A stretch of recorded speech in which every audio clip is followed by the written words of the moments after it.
Welcome back to a brand new rebuild challenge where today we take control of Aston Villa.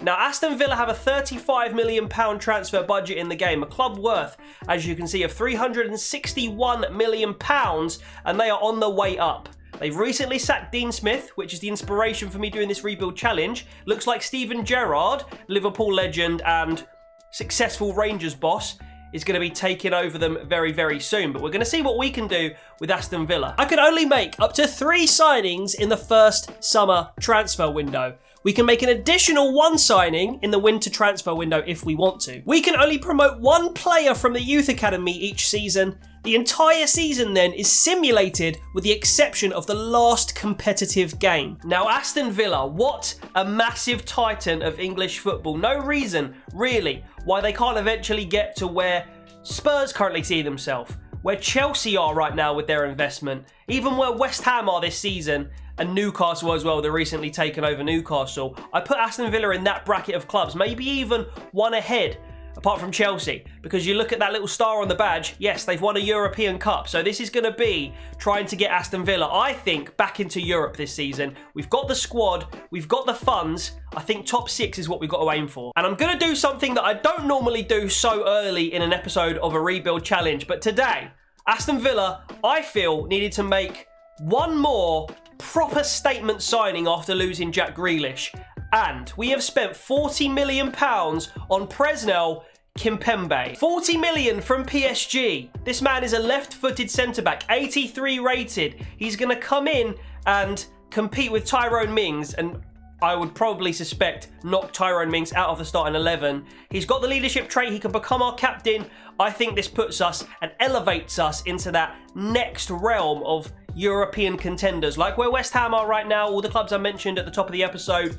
This is a big signing. So let me catch you up, guys, on what happened in the pre-season tournament. Now, unfortunately, we did get 4 points, but we did not qualify through to the knockout stages, which means the total prize pool, which was, I think, around about £6 or £7 million, we only got about 1.5 million from that total potential prize pool, which obviously impacts our transfer budget, especially after we've just forked out all that money on Kimpembe. So who went on to win that? It was Club Bruges, so we should have been winning that. We had some tough teams in there, Espanyol, Wolfsburg, very good teams, but I feel like Villa should have been doing better there, but we're still going to grow the team. Guys, speaking of the team, let's show you exactly how we're going to line up this season in terms of tactics, in terms of personnel, and the general mould that I want this starting 11 to be in. Now, you can see we've got pretty much a world-class keeper in Martinez, a back 4 that's very young and will grow quite quickly. Cash Konsa, Kimpembe, our new captain, as he does have that leadership trait and team player, which is good for a captain. Target on the left, of course, is 24 as well, or 25, so he's very young. We've got Douglas Luiz, the young Brazilian, in CDM, John McGinn, and just slightly more advanced Buendia in the midfield. Danny Ings up top, and on the wings, we've got one of the most talented young wingers in Europe, Leon Bailey, who has been a bit injury-plagued in real life so far, but I still have faith he'll come through for Villa. And we've got El Ghazi currently on the left wing. Remember, we've got 2 more signings, so I do feel like a winger could be an area of priority. Now, in terms of our tactics, we're going with a balanced defensive style and fast build-up. We've got the players, and the forward players especially, to be able to use the fast build-up with forward runs. We've kept everything quite balanced. Just sort of on the default. I haven't done too much tweaking today because I feel like Villa are a pretty well-balanced side that don't really need any specific tactic. We're pretty well-versed all across the pitch. Of course, I will tweak it and change it if the results don't reflect that, but the squad, the bench, it's looking good. Our bench is strong for Premier League. We've got players like Watkins, Traore, Nakamba. By the way, never realised Traore only had a 1-star weak foot. Who knew? We're going to have to work on that for him.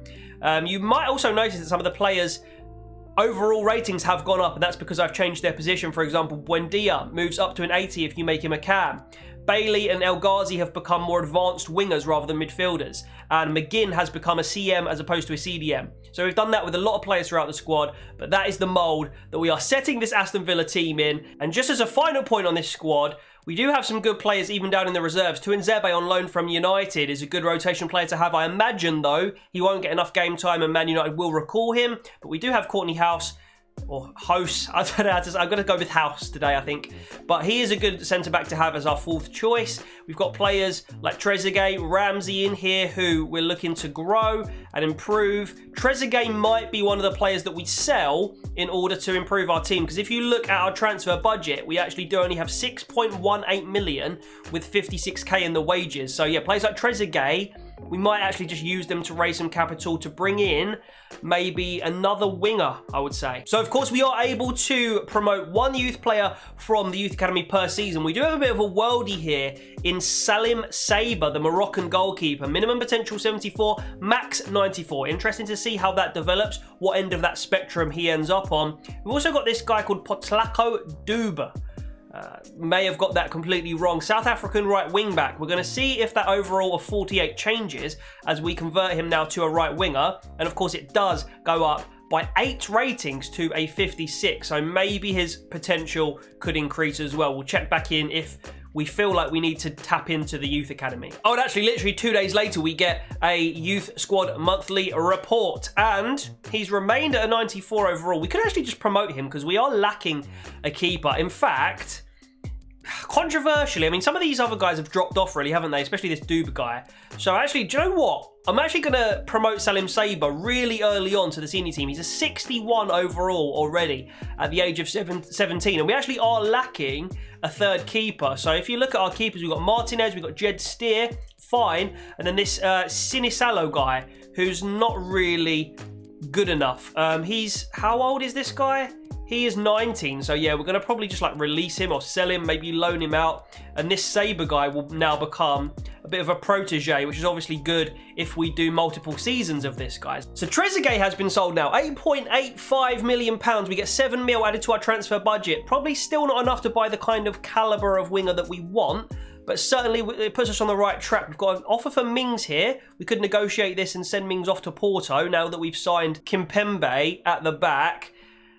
I wonder how much we would get. Let's have a look at our transfer budget before we would consider selling Mings. So we've got 16.8 million. Okay. So Tyrone Mings, we actually accepted an offer for him, but his proposed move broke down with Porto.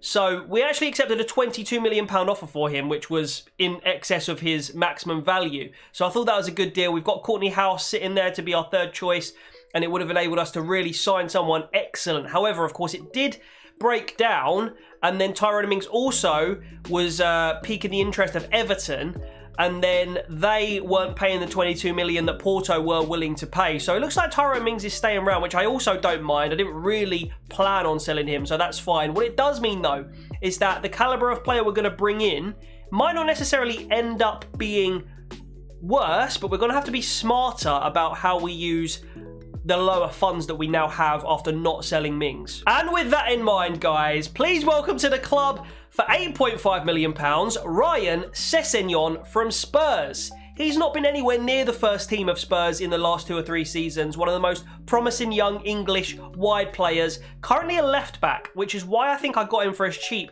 as £8.5 million. I think if we convert him up to a winger, where his dribbling and crossing and passing and finishing stats are all a lot better, I think he'll go up quite quickly. So he'll quite quickly match the rating of Trezeguet, who's obviously left us.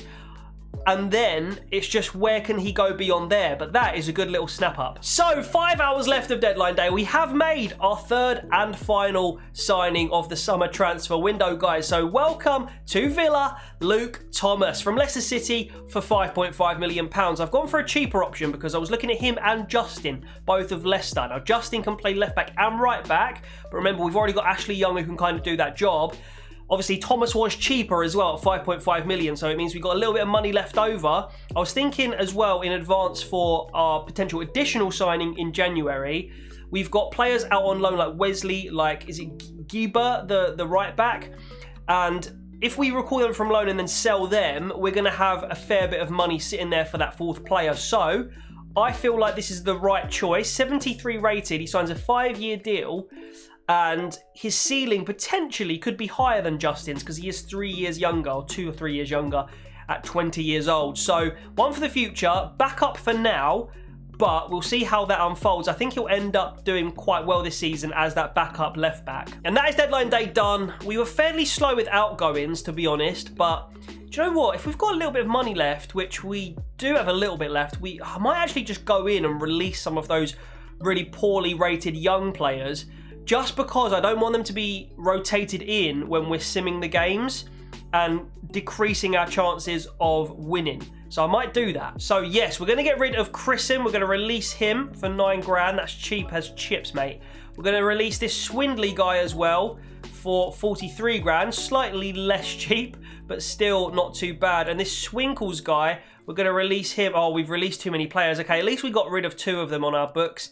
And I guess we can just try and sell the rest in the meantime. So on the pitch then, in our first month, we are undefeated. We drew our first 2 games, so a bit of a slow average start there. 2 points from 6. Then we bounced back by beating Newcastle in the Cup. 2-0, so we're through to the next round of the Carabao. And then 3-0 against Brentford on the 28th, which is a pretty emphatic win there at home at Villa Park. So good signs, decent start to the season. Oh my God, and moving on to some fair enough tough fixtures in September. But we've lost to Chelsea. Okay, I can accept that. To Everton at home. It was a close game, lots of goals, but that's not good enough. Cheltenham on penalties. Are you taking the piss out of me? And then Manchester United. Okay, fair enough, you might lose that. But that is a terrible month. That has to be the first and last time we don't take any points in a month. And also, we got knocked out of the Carabao Cup by Cheltenham.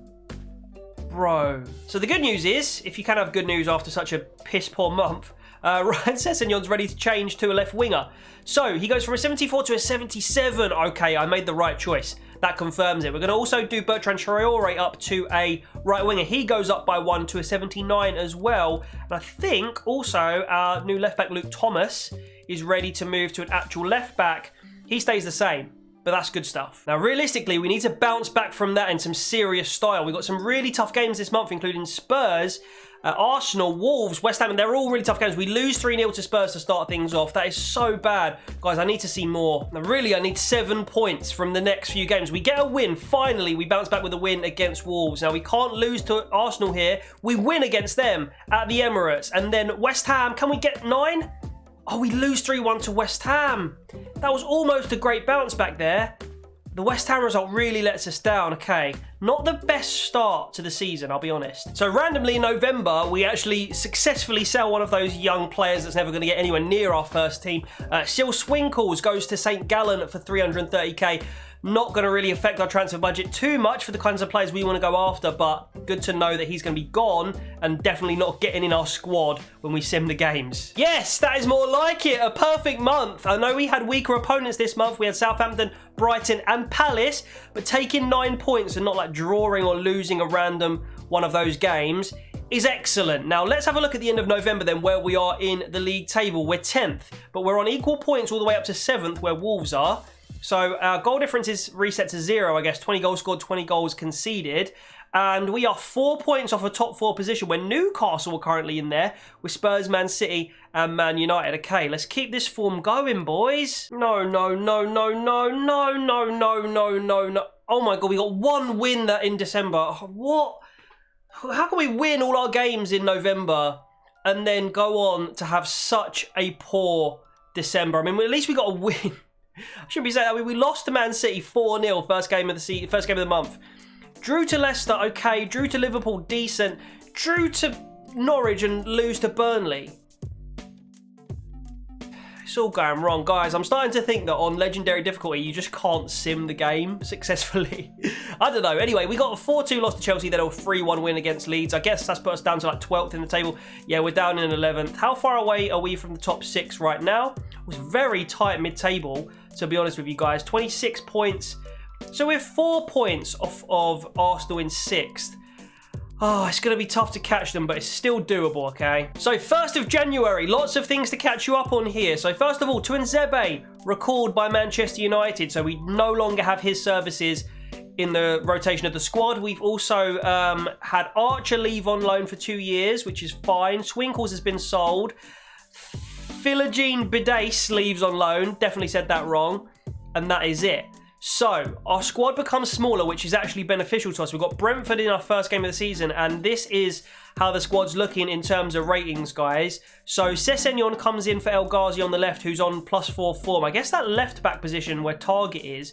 In fact, our defence in general is the problem area. We're conceding too many goals.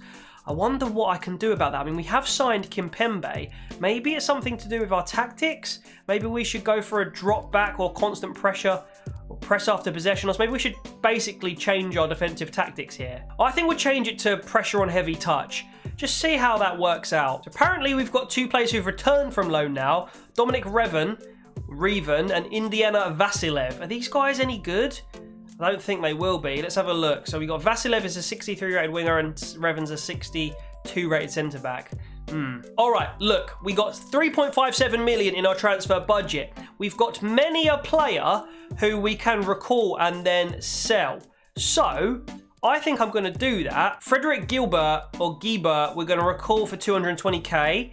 He is probably worth around 5 million. Oh, 9.5 million. Way above what I said. Wesley, let's get him recalled as well. I mean, even if these guys don't get sold, at least we can use them. Hurahan as well. Let's recall him. He's worth 3.5 million.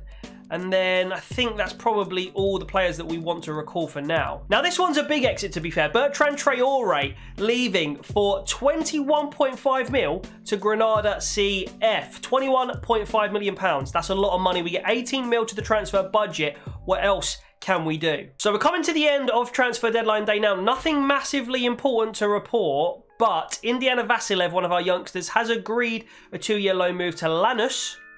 And I think that's a loan to buy, so he might end up being sold at some point. But it doesn't really affect us. We just want him out of the squad, mate. And Keenan Davis has been sold to Trabzonspor for 3.1 million as well. A little bit more money for us. Oh, and this is the big one that could enable us to go and sign someone special. Wesley sold to Real Betis for £10 million. 8 mil to the transfer budget. What can we do here on January deadline day? So here he is, in to replace Bertrand Traore. It's the number 15, Callum Hudson-Odoi from Chelsea. 21 years old, £29 million we spent on him. And I think we've really upped the calibre now of our wingers. We got Bailey, we got Sessegnon, we got Hudson-Odoi, and of course we still have El Ghazi, who I do actually rate as a different sort of slower option, who's a bit more technical. But Hudson-Odoi, guys, is hopefully going to elevate us that one step further to get ourselves into the top 6. But how have we done in the league? And as deadline day comes to an end, I'm about to show you. So let's have a look, guys. You might have just seen where we are in the league table, but if we have a look at January, we got a 4-1 win at Brentford, a 2-0 win after that in the FA Cup to progress against West Brom, a 2-2 draw against Manchester United, and a very disappointing 3-2 loss against Everton. You would think, though, if those two were swapped around, the United and Everton results, you'd maybe look less bad. It's annoying getting 1 point out of those 2 games, out of a potential 6. And I hate that we're still sort of knocking about in mid-table, but we did then bounce back with a win 3-2 against Sheffield Wednesday in the Cup. We got some winnable games. We should be getting 9 to 12 points out of these games in February. But let's have a look at the league table. So we are in 10th at the moment. Is it still in reach, top 6? 7 points now. So we've actually... It's a bigger gap now than it was earlier. 15 games of the season left, guys. We've got 30 points at the moment. We need to improve our form and stop these little 3-2 losses to Everton and teams in and around the same area of the table as us. Norwich, by the way, up in 11th. Which is impressive, isn't it? Southampton, the worst team. Yeah, I mean, we're playing some teams down the bottom this month, so February has to have a really good points return for us. So let's navigate through this month together on the sim. First up, Leeds, a 2-1 win. Promising start. I feel like we need to thrash someone, though. 4-1 win. There is the thrashing of Newcastle United at St James's Park. Can we get the 9? 2-1 win against Watford. Exactly what we wanted on our breakfast cereal today. Can we make it a perfect month? And it's a 3-2 win against Brighton. That is the perfect bounce back month from our average form. Finally, a bit of consistency. I'm still very confused how we're conceding every game. We've got a CDM in there. We've got a slightly better defensive tactic, I would say now. Maybe it's because we're, open to the counter-attack, I guess. But still, hey, 12 points, we'll take it. March, again, some winnable games. Cardiff in the Cup. Southampton, West Ham and Arsenal, still all winnable games. Oh no! Martinez, broken tailbone, out for 5 months, which means Jed Steer has to come in for the rest of the episode. That could be huge. I hate it when things like this were in my rebuild challenges. Hey, Jed Steer, he's got to step up now. What can I say? Ex-Charlton, he's got to step up now. Okay, not bad, not bad. We get a win against Cardiff in the Cup, a win against Southampton in the league, and you'll see that extra fixture against QPR popping up there on the 12th. We're getting very easy cup draws at the moment. I wonder what that win against QPR, I wonder what round we're in of the FA Cup now. It's got to be like quarter-final stage at least. We'll check at the end of the video, of course. And then a draw against Arsenal in the league, which again isn't bad. Not that it will make a difference in today's episode, but Conor Hurahan has gone to Leverkusen for 3.15 million. He'll leave at the end of the season. Oh no, so I would have guessed at the end of March.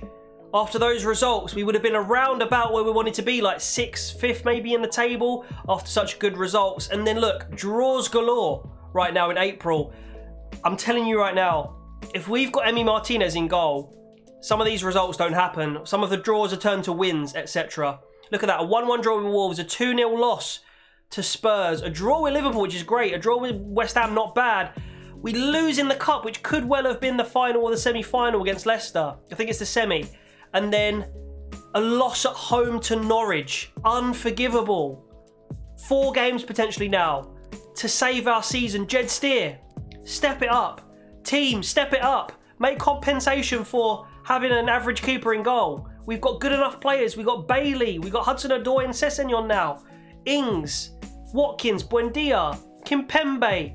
Come on now. Konsa. Jesus. Come on. Come on now. Come on now. Oh, it's a win against Burnley. Come on. Oh, it's a loss against Leicester. Palace? Yes. Okay. Okay. Is it mathematically possible? 6 point... I feel like we might have needed 9 there. Or 7 at the minimum. Guys, I think we're about 7th or 8th. I'm not sure. But we're 9th. Oh, it's not even possible. No. Oh, this team was better than this. This team was not meant to... This team was not meant to be like this. We've got an 87 rated centre-back, an 86 rated Bailey on the wing. This was not meant to happen like this. Guys, I think I'm coming to the conclusion that you just can't sim a whole season on FIFA. We might have to rethink this series. All right, well, regardless, we're going to play this last game now against Manchester City, and it could not be a more difficult team that we're playing. They've, I think, got Thomas Muller in centre mid there. Jesus on the right wing, Mahrez up front. Fernandinho at centre-back? I mean, sure, Pep. Whatever you want, son. All right, let's auto-replace for this match. It's going to be Jed Steer who pops up in goal for us. Even though it doesn't really mean anything, let's try and beat Manchester City. Here we go. The players walk onto the pitch in the Etihad. Lots of fans there. It's going to be very vocal, very hostile towards us. It's going to be a great occasion for our players at the very least. Guys, let's see if we can get the win against a fantastic Manchester City side here. Mahrez is in. He shoots. He's hit the bar already. Okay, let's get this under control, boys. Let's get this under control. Ref? Ref, what are you saying? Okay, Sterling here. Takes it inside. Tries the shot. Okay, calm down, everybody. Calm down. Kimpembe's on it. Okay, McGinn slipping in Bailey. Back on the edge of the box. Oh, McGinn's taken an age to do the fake shot. Okay, here's Cash. Back into the midfield. Douglas Luiz. That's got to be a foul, ref. Douglas Luiz gets the pass off to Matty Cash. Inside. Okay, slip him in, Danny Ings. It's a back heel. It's gone wrong. Oh, unlucky. Sessegnon winning it high up the pitch. Let's go. Matty target. That's not worked really, but we're in the box with Buendia. Onto our right. Buendia gets a little finesse off. And it was not as accurate as I hoped, really, off Buendia's right foot there. That was some way off. Pep was not even impressed with that, was he? Corner ball here for Man City. They're going to play it short. They are. De Bruyne on the ball now. Onto the edge of the box. Rodri's in there. Press them, boys. Press them. Okay, well done. It's out for a corner. Of course it is. Heavy. Another corner. Jesus is apparently injured. This comes in this time from Mahrez. Onto the edge of the box. De Bruyne back to Jesus. Come on, let's counter-attack. Buendia on the ball.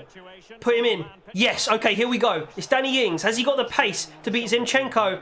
And thingy, it's a great save, bang! What a double save from Edison. Man's on steroids. No, he's not. It's just, it wasn't a great finish from me. Oh, I should have scored it. How's that found its way out of the net? How has that happened? Should have been 1-0. Okay, Buendia's going to float in a corner. Oh, unmarked. Just a bit behind him. Here's Sessegnon heading it down to McGinn. Konsa stabs it through to Buendia. All the way through to Matty Target. Good tackle. Oh no, Mahrez. Zinchenko. Is that offside? No, Muller's kept himself onside. This could be part of a devastating attack. Muller's messed it up. Bailey releases Danny Ings. Okay. If we make the right passes here, we could be in. It's Sessegnon taking on Pereira, who it looks like they've signed from Leicester City. Onto his right. Oh, need somebody in better space. You're all standing marked. Why? Matty Target. So loose. Okay, Sessegnon does well here, Sessegnon. Come on, use that pace. Burst away. That's got to be a foul. Okay, in the box. Okay, one more. Okay, one more. Buendia. Whoa, it's a great save, Edison. Really well worked, actually, from us. It's so hard to break Manchester City down. Even if you do catch them on the counter, they recover so well. And in the end, Danny Ings didn't make the best contact with it, but forced a good save from Edison there. Buendia fires it in. Ings up for it. Oh, Bailey's done well. It's a save from Edison again. Okay, that's half-time, guys. 0-0. We've had some good chances, but Man City are very dangerous, very well organised, and it's very tough to break them down. I do want to get this win to prove to myself I've assembled a really good squad. It's going to be tough against probably the best team in the entire league, but I think we can still do it. Norwich are having a crack season as well. They're beating Spurs now. Zinchenko in the box. Muller. Great block, Kimpembe. McGinn. Nice, accurate header away. Sets us on a counter-attack. No, Bailey. What the hell? Why have you done that? Here's Muller. Through to Mahrez. Edge of the box. Gabriel Jesus. Konsa blocks. Second chance for Jesus. He's hit the bar. Cash gets the header away. Bailey does well with the close control. Counter-attack, please. Come on. No, what recovery again from Pereira. Ricardo Pereira, the heir to Kyle Walker, I guess. Using that recovery pace superbly well. Cash clears it. Come on, Bailey. Into McGinn. Danny Ings times his run decently. Gets a pass off to Buendia. Little chip cross. It's away. Okay, we're going to make some subs now. I'm going to get Danny Ings off for Ollie Watkins to see what he can offer. I'm going to get Sessegnon off, who's a bit tired, for Hudson-Odoi. Come on. Too much space over this left-hand side for Zinchenko. AI are all over the place positionally. Here's Mahrez. Here's Sterling. Here's Muller. It's a goal. It's a goal. 1-0 to Manchester City. Good finish from Thomas Muller. Bit of a weird signing if you ask me, but he scored. So how weird can it be? And there you go. He's repaying Pep Guardiola for putting some faith in him. Just the AI, just awful. Pressure on heavy touch. No chance, mate. Good tackle, Cash. Oh, how's Sterling come out on top there? Cash, you wet paper towel, mate. All right, here we go. Douglas Luiz. Buendia. Through to Watkins. Out to the right-hand side. Bailey. Using a little burst of pace. Chip it. It's a block from Stones. Okay, corner ball.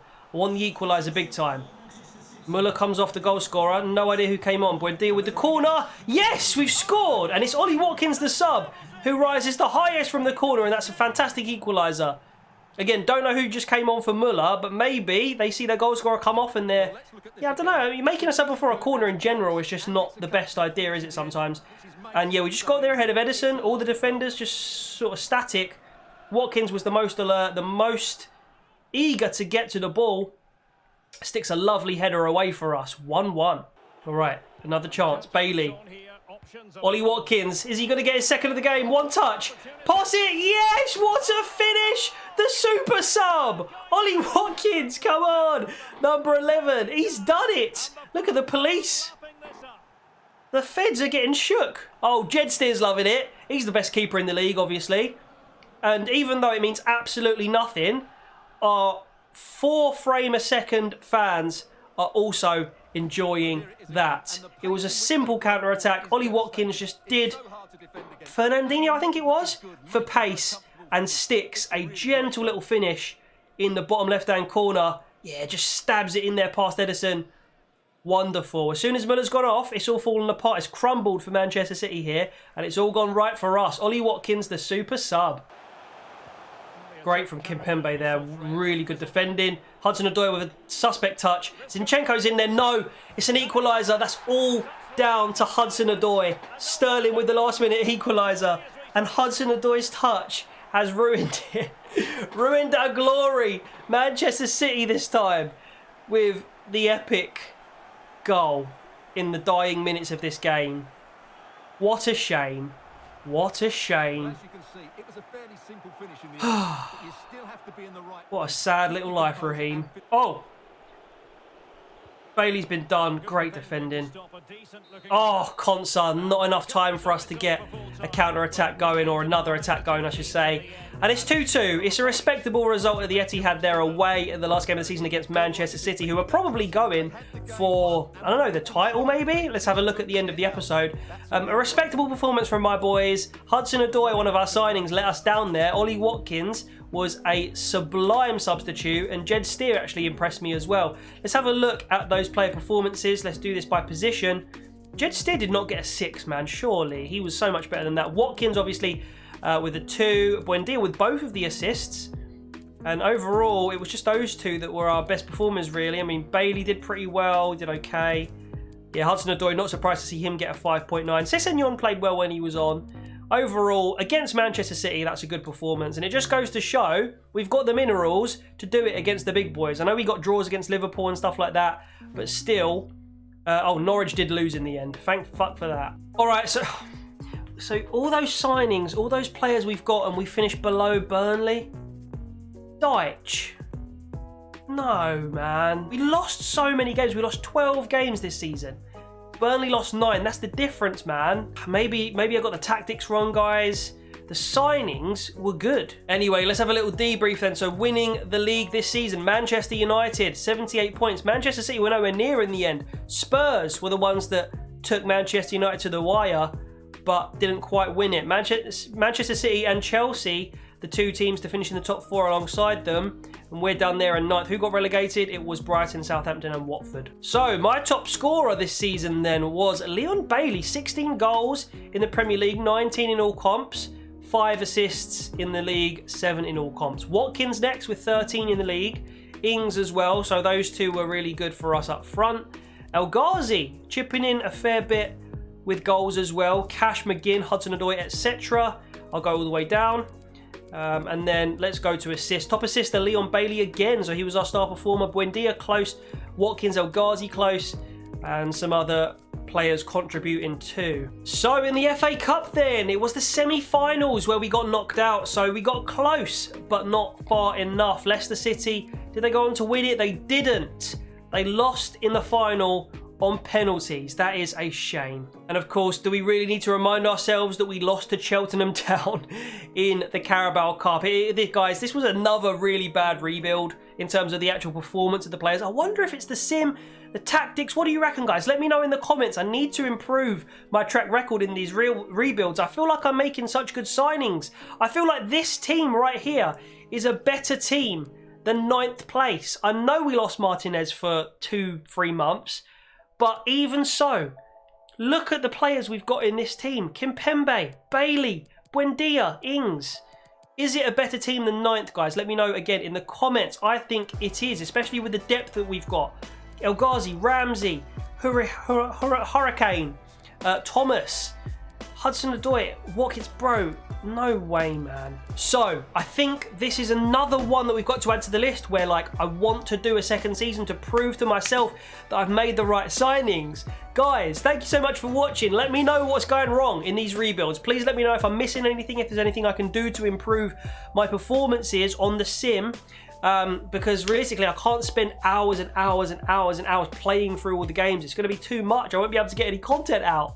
Anyway, interesting, food for thought. Guys, thank you so much for watching. Let me know who you want me to do in the next rebuild. There's more Charlton Career Mode coming, and of course, subscribe to the 4 channels of Red Vibe, guys. They will come up at the end of this video, so make sure you subscribe to them. Guys, thank you so much again for watching. I'll see you in the next one. Love you, gang.